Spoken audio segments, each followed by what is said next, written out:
Ela é ensoberbecida, arrogante. Como que ela diz que ela está rica, que ela não precisa de nada, quando o próprio Jesus está dizendo que ela não tem nada disso e que ela precisa? Olha só. Aconselho que de mim compres ouro refinado pelo fogo, para que de fato fique rica. Por que ele está falando para ela comprar ouro? Qual o sentido de Deus falar para um membro, para alguém que está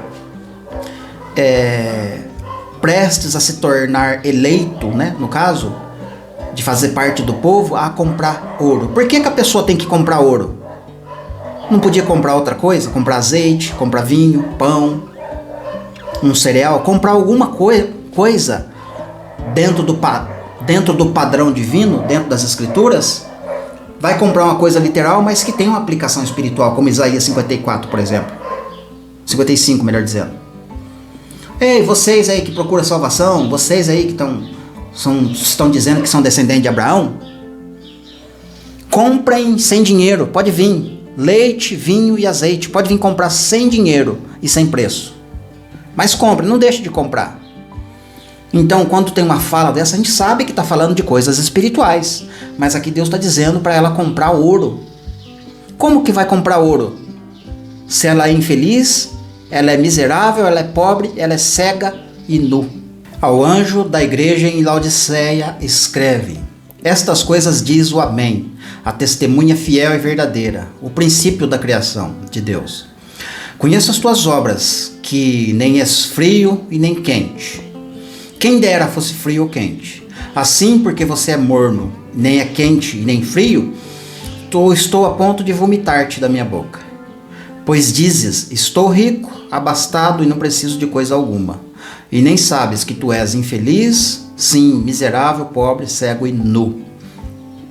Aconselho-te que de mim compres ouro puro, refinado pelo fogo, prata, a fim de enriquecerdes as vestiduras brancas, para que de fato vistas, a fim de que não seja manifesta a tua vergonha, a sua nudez.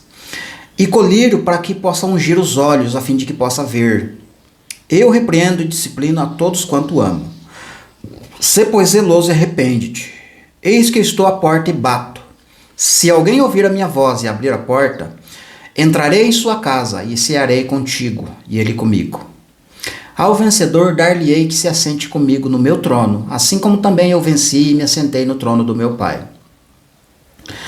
Quem tem ouvidos, ouça o que o Espírito diz às igrejas. Essa daqui é a última igreja. Então vamos dar uma recapitulada aqui um pouquinho dessas 7 igrejas. Como eu falei anteriormente, lá na gravação, acho que da segunda parte, que as 7 igrejas ela tem como pano de fundo as 7 festas. Embora eu nem quase mencionei a respeito das festas, porque eu quero deixar para um outro momento. A hora que eu for novamente fazer nova leitura nas 7 igrejas, apenas observando frases e falas ou aplicações que, de fato, nos vai direcionar para o cumprimento de festas. Então vamos lá, ó. Você tem Éfeso, que é a primeira igreja, que aponta para Páscoa. Esmirna, que é a segunda igreja, que aponta para Ázimo. A Pérgamo é a terceira igreja, que vai apontar para Primícias. Tiatira é a quarta igreja, que vai falar do Pentecostes. Ou seja, já ficaram 4 festas para trás, que deu cumprimento ali num hiato de tempo de 2000 anos, certo? Depois a gente tem mais 3 igrejas agora, que a gente está gravando aqui. Você tem a Sardes, que é a quinta, certo? A quinta fala do quê? Fala da expiação de pecado, não é? Expiação de pecado e trombetas ao mesmo tempo, né? A quinta é a Sardes, que fala do toque de trombetas, o início do toque das trombetas, porque entrou para a última semana. Sardes está dando start na última semana profética de Daniel. A Filadélfia é uma que está basicamente na metade da semana. Quase que dizendo aqui é a expiação de pecado, ou a festa de expiação de pecados. Claro que essa igreja Filadélfia tem uma aplicação para outros momentos, mas só no requisito pano de fundo festas. E a última, que é a Filadélfia, que é a qual a gente vai falar dela agora, ela está falando de tabernáculos, que inclui o milênio, né? Ou a entrada inaugura o milênio, que é a última festa. Mas, agora, analisando aqui direitinho as frases, né, e a fala de Jesus para esta igreja, vamos analisar agora. Estas coisas diz o Amém, porque ele é o último. Eu sou o primeiro e o último. Eu sou o Alfa e o Ômega. Eu sou o não, mas eu também sou o Amém. Ok? Não está escrito aqui, mas existe o oposto do Amém, né? Ou seja, o Amém é dizer sim, como os apóstolos escrevem, né? Que nele nós temos o sim em tudo, mas também nós temos o não. Ok? Estas coisas diz o Amém, a testemunha fiel e verdadeira. Se ele é a testemunha fiel e verdadeira, é porque existe uma testemunha não fiel e não verdadeira. O princípio da criação de Deus. Conheço as tuas obras, que nem és frio e nem quente. Que deras fosse frio ou quente. Assim, porque você é morno, nem és frio nem quente, eu estou a ponto de te vomitar-te da minha boca. Então é um tipo de pessoa que Deus não está se agradando. É uma pessoa que vive em cima do muro. Ela não toma decisão, ela não tem coragem, parece que ela está de alguma forma presa em alguma coisa. Ou ela está presa em dois mundos, dois lados, em duas situações. Ou ela está na direita ou ela está na esquerda, ela não consegue trilhar um caminho reto, ela não consegue se decidir, ela não consegue decidir o que praticar. Uma hora ela pensa em praticar a coisa certa, ao mesmo tempo a coisa errada ganha força, e ela não faz o certo e nem o errado. Ou melhor, como acaba fazendo o errado, né? Porque se você não faz o certo, você cai no errado. Então é muito difícil esse tipo de pessoas, né? Pessoa que não decide, fica em cima do muro. E ela está aqui no finzinho. Mesmo no finzinho, ela não decidiu. Ela não é quente e nem fria, ela é morna. Você vê que ela não tem decisão. Difícil, né? E aí Jesus está a ponto de vomitar essa pessoa. Pois ela diz, olha só, agora você vai entender que tipo de pessoa é essa. Porque ela diz, estou rico e abastado, não preciso de coisa alguma. E nem sabe que tu és infeliz, pobre, cego e nu. Então é um tipo de pessoa que sempre diz que está satisfeita com o que tem. Estou satisfeito, estou rico. Mas é uma fala muito... ela é ensoberbecida, arrogante. Como que ela diz que ela está rica, que ela não precisa de nada, quando o próprio Jesus está dizendo que ela não tem nada disso e que ela precisa? Olha só. Aconselho que de mim compres ouro refinado pelo fogo, para que de fato fique rica. Por que ele está falando para ela comprar ouro? Qual o sentido de Deus falar para um membro, para alguém que está prestes a se tornar eleito, né, no caso, de fazer parte do povo, a comprar ouro? Por que a pessoa tem que comprar ouro? Não podia comprar outra coisa? Comprar azeite, comprar vinho, pão, um cereal, comprar alguma coisa dentro do padrão divino, dentro das escrituras? Vai comprar uma coisa literal, mas que tem uma aplicação espiritual, como Isaías 54, por exemplo. 55, melhor dizendo. Ei, vocês aí que procuram salvação, vocês aí que estão dizendo que são descendentes de Abraão, comprem sem dinheiro, pode vir. Leite, vinho e azeite, pode vir comprar sem dinheiro e sem preço. Mas compre, não deixe de comprar. Então, quando tem uma fala dessa, a gente sabe que está falando de coisas espirituais. Mas aqui Deus está dizendo para ela comprar ouro. Como que vai comprar ouro? Se ela é infeliz, ela é miserável, ela é pobre, ela é cega e nu. Se ela não tem nada, como que ela vai comprar ouro? É a mesma aplicação. Pode comprar ouro de graça, sem preço, sem comércio, porque é uma compra espiritual. Já gravei um vídeo a respeito disso, tá? Vou dar um basiquinho aqui, vou deixar o link ou na descrição, ou um card em algum lugar aqui, sabe? Em algum lugar vai aparecer o card deste vídeo completo a respeito de comprar e vender. É a marca da besta. Porque, na verdade, essa igreja aqui, ela tá comprando e vendendo porque ela aderiu à marca. Essa que é a realidade. Comprou a marca da besta, melhor, aderiu à marca da besta, Porque no literal, nessa época, só pode comprar e vender quem tiver a marca. Certo? Aí você compra de tudo. Certo? Azeite, aí você compra, enfim, tem uma lista lá em Apocalipse 18. Só que lá em Apocalipse 18 está dizendo, ninguém compra sua joia, suas mercadorias, nem pedra, nem isso, nem aquilo outro. Ninguém compra suas mercadorias. Por que ninguém compra? Porque as mercadorias foram destruídas, né? A Babilônia caiu. Mas aqui ainda não aconteceu isso. Então Jesus está divertindo, está dizendo, olha, você está dizendo que tem, porque você está colocando a marca, e com a marca você consegue comprar o que você quiser, então você está rico e abastado, mas você não está. Você precisa comprar ouro de mim, mas ouro porque está no tempo final da edificação da casa de Deus.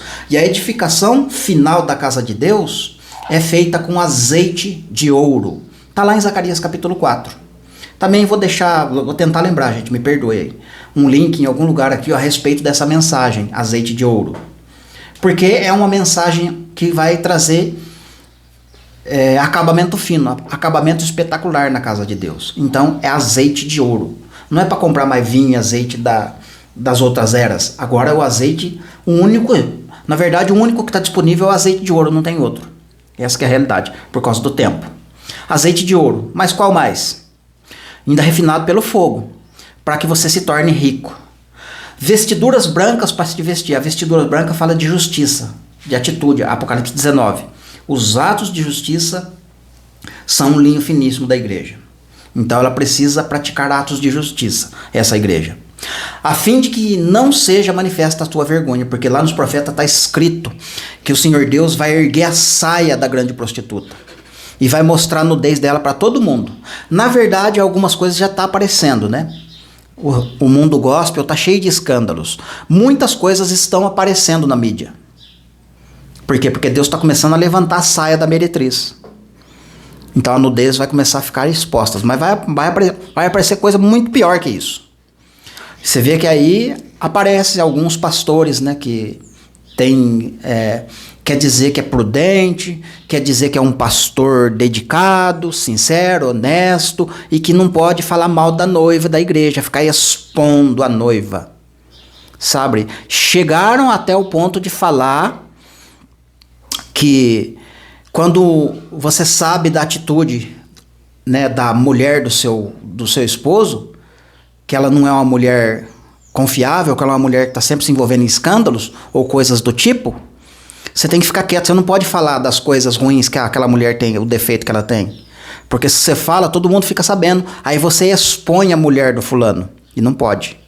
Como quem diz, vocês ficam aí expondo a esposa de Cristo, denunciando a vergonha dela. Não é para denunciar. As coisas, as vergonhas de Cristo, ou da igreja, né? Porque Cristo não tem vergonha. As vergonhas dessa mulher adúltera tem que ser discutido entre a igreja. Mas aí a igreja para eles é lá no prédio. Não pode ser igreja virtual, não pode ser uma igreja espiritual em hipótese alguma. Tem que ser uma igreja literal. Lá dentro da igreja vocês têm que discutir as vergonhas da prostituta. Vai te catar, meu irmão. Vai te catar, rapaz. Que tipo de conversa é essa? Não tem cabimento um negócio desse. A verdadeira igreja, primeiro, porque ela não tem esse tipo de comportamento. Como a gente leu, Jesus, na sua fala, ele fala, ó, aqui está a minha noiva e está aqui a minha pretendente. Essa pretendente precisa corrigir isso. Porque não é minha noiva, é pretendente. Minha noiva está assim, ó. A noiva já está mostrando o que ela faz. Só continua fazendo o que você está fazendo. Conserva o que você tem. Pronto. Não tem repreensão para a noiva. Agora, para a pretendente, sim. A pretendente está constantemente sendo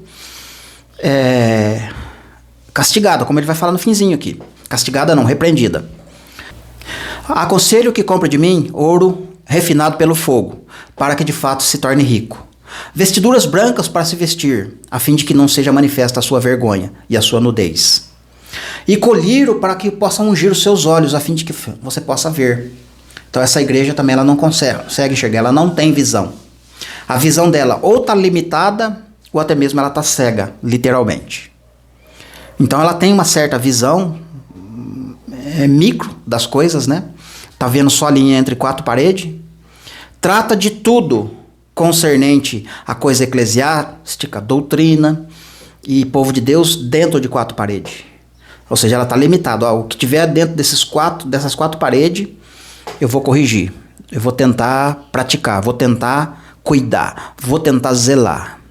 Ainda que tem um sentido louvável nisso, porque a palavra diz, né? Apacenta o rebanho que te foi confiado. Só que o rebanho que te foi confiado não é só apenas aquele que está ali. Porque o rebanho que está ali, na verdade, na palavra de Deus é chamado de família. Então, se você não cuida nem da família, você é pior que o descrente. Porque não é para cuidar só da família, você tem que cuidar de todos. A família é o povo de Deus. Aí tem o órfão, tem a viúva, que precisa de cuidado. A viúva precisa de visita e o órfão precisa de pai. O órfão é a pessoa no mundo sem pai. A viúva é a mulher que não tem marido, é a mulher que está desamparada. No caso, se ela continuar desamparada, quem vai ser o marido dela é o anticristo, é o perverso. O mesmo vale para o pai. Se o evangelho não chega para o órfão, quem vai adotar é o iníquo. Então o órfão vai ter um pai que é Satanás e a viúva vai ter um marido que é o anticristo. Então você está cuidando só da sua família? Ali, aquele quatro paredes, só ali que se importa, né, no caso, ainda que eu sei que tem muitas coisas a fazeres, porque tem muitas a fazeres, na verdade, entre quatro paredes que Deus não está mandando você fazer, né? Entendeu? Muitas coisas que são espirituais você quer levar para o campo literal, aí dá trabalho, ou se dá. Aí cai lá no contexto da lei. Sacrifício, circuncisão, sábado, sabe? Aí gasta muito tempo em coisas literais. Mas Deus está falando de coisas espirituais. Então você precisa crescer, você precisa amadurecer, você precisa entender. 19. Eu repreendo e disciplino a quantos amo. Por que ele está falando ama? Ele não está falando que ama a igreja. Porque Deus amou o mundo de tal maneira que deu seu Filho, o unigênito, para todo aquele que nele crê, não pereça, mas tenha vida eterna. Então Deus amou o mundo. Então ele disciplina, ele corrige o mundo, que é seu pretendente. Mas não está dizendo aqui que ele ama a igreja. E aí, sabe, no mesmo campo aqui que quer jogar coisa literal. Sê, pois, zeloso e arrepende-te. Eis que eu estou à porta e bato. Se alguém ouvir a minha voz e abrir a porta, entrarei e cearei contigo. Veja que aqui, ó, esse verso 20, ele está dizendo que ele está na porta. Significa que ele está para o lado de fora. E essa porta é a porta do nosso coração. Certo? Jesus não está batendo na porta da igreja, nem na porta da casa. Ele está batendo na porta do coração. É porque ele está para o lado de fora. Certo? Então, esse tipo de pessoa que Jesus está batendo na porta, essa pessoa não tem aquela chave que ele falou na igreja Sardes. Porque aquela igreja de Sardes, ela tem a chave, certo? Tem pouca força, mas tem a chave. Então, ou seja, ela abre. Na verdade, ele abre a porta, né? Porque está lá em João 10, né? Para esse o porteiro abre a porta. Então a porta é aberta para estes. Entendeu? Por que a porta é aberta para estes? Porque estes já abriram o coração. Jesus já está dentro. Se você está com Jesus dentro do coração, todas as portas são abertas para ti automaticamente. Agora, se ele estiver para o lado de fora, as portas ficam fechadas. Inclusive para Jesus. Então ele está batendo para o lado de fora. Ele está batendo. Olha lá. Se alguém ouvir a minha voz e abrir a porta, entrarei em sua casa e cearei com ele, e ele comigo. Ceiar, fala da palavra de Deus, né? Se alimentar da palavra de Deus. Não é uma vez por mês, ceia. Ceiar, ceia espiritual. Comer o cordeiro. Se alimentar da palavra. Então, se a porta está fechada, não está comendo cordeiro, não está se alimentando corretamente da palavra. Por isso que ele está por lá de fora. Ao vencedor, dar-lhe-ei sentar comigo no meu trono, assim como também eu venci e me assentei no trono do meu Pai. Quem tem ouvidos, ouça o que o Espírito diz às igrejas. E aqui fechou, então, o capítulo de número 3 de Apocalipse. Então, você tem 7 igrejas que tem um pano de fundo como 7 festas. Você vê que termina esse capítulo 3, vai entrar no capítulo 4, onde João tem a visão. A visão do trono.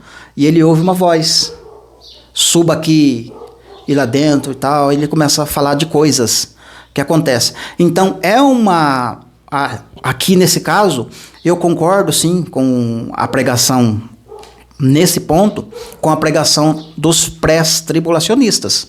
Porque realmente, se a última igreja está falando de inaugurar o milênio, que é a festa dos tabernáculos, então se está numa linha do tempo, tem que acontecer alguma coisa que me faça pensar a igreja subindo para encontrar com Cristo e a partir dali então começar a conhecer coisas novas concernente ao milênio, inauguração do milênio, etc. Então eu concordo que o capítulo 4 vai começar com essa visão, com este ângulo, mas este ângulo não está falando que é um arrebatamento secreto, né? Vamos deixar claro isso. Porque a partir de agora, né, do capítulo 4 para frente, eu não posso mais continuar lendo, porque agora não é escrito para a igreja está sendo arrebatada aqui, e agora o que acontecer daqui para frente não é mais igreja. Aí, pelo amor, né, gente? Na verdade, Deus está trabalhando aqui desde o início com analepse e prolepse. Então ele começa falando do fim, dá um certo ponto ali que ele conseguiu passar uma mensagem que chegou ao fim, aí ele volta no começo para trazer detalhes, acrescentar detalhes do que aconteceu naquele ponto onde ele começou falando. Aí ele vai falando, vai dando outra linha do tempo, outro pano de fundo, chega lá a vinda de Cristo. Vai começar o milênio, então vamos voltar para mostrar o efeito daquele detalhe que ele mostrou na parte anterior. E assim sucessivamente. Então ele vai e volta, na linha do tempo várias vezes. Embora o livro todo do Apocalipse tenha uma linha do tempo, claro, desde o início até chegar lá no fim, que nem, por exemplo, o capítulo 1 fala, por exemplo, da ascensão de Cristo, indo para o céu, beleza, é uma coisa. Quando chega em Apocalipse 11, exatamente está acontecendo o que ali? A metade da semana, está relatando detalhes da metade da semana e do arrebatamento da igreja, certo? Ou seja, se o livro tem 22 capítulos, a metade é o capítulo 11. Então, no capítulo 11, você está demarcando ali a metade da semana e a vinda de Cristo ali. Você entendeu? Só que da vinda de Cristo até chegar ao ponto da Nova Jerusalém descer, tem mais 10 capítulos de detalhes, de informações. Lá no capítulo 22, revela o que aconteceu depois que Cristo chegou. É minimizado, é claro, né? Resumido. Ali em Apocalipse 11. Mas então tem uma linha do tempo sendo trabalhada. Capítulo 18 está mostrando a prostituta sendo condenada. 19 é o Gog e Magog. No 20 Satanás é preso. Começou o milênio, sabe? 21 está acontecendo coisas, enfim. Então tem uma linha do tempo para você trabalhar, visando dessa forma, né? O livro em 3 partes. Início, meio e fim. Mas existe agora em cada capítulo os analepse e prolepse que Deus trabalha. Falando frases que estão no início e frases que às vezes acontecem lá no fim. Mas aí você tem que ter um pouco de maturidade nas palavras e de como Deus trabalha, que é um padrão, inclusive nos profetas. Todos os capítulos que a gente vai ler no livro dos profetas tem a vinda de Cristo. Você fala, mas quantas vezes Jesus vai vir? Toda hora está falando da vinda, porque Deus está acrescentando detalhes. São muitas informações que Deus quer passar para nós, muitos detalhes, para que nós fiquemos apercebidos da vinda dele. Então a vinda dele é detalhada de todas as formas, no livro do Apocalipse, no livro dos profetas, e inclusive nas cartas. Então, que Deus abençoe vocês, muito obrigado por ter assistido até aqui, se inscreve aqui no canal, não deixe de curtir, compartilhar, e vamos seguindo aí, para dentro do livro do Apocalipse.